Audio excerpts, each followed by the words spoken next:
एक पत्र आलं की त्या खात्यातले 50 कोटी रुपये आम्हाला पाहिजे. त्यांना दुसरं काही नको. मी सांगितलं यांना बाळासाहेब नको, बाळासाहेबांचा विचार नको, यांना फक्त पैसे पाहिजे. आणि विचार तुम्ही करून टाकले.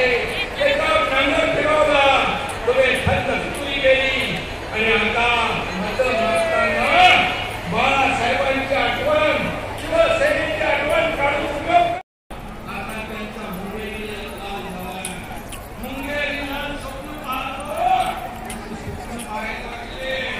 आणि तेव्हा तर ज्ञानेश्वरराव चक्क त्यांना देशाच्या प्रधानमंत्री पदाचंही स्वप्न पडलं. आपला फेसबुक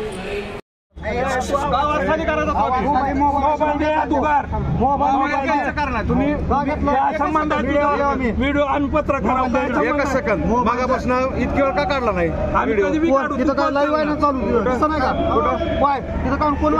थांबा, व्हिडिओ काढू न काढू मोबाईल घ्यायचा संबंध काय?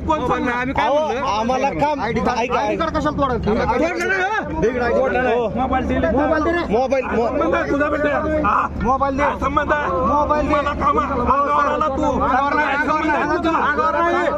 गुन्हा दाखल करणार ह्याच्यावर.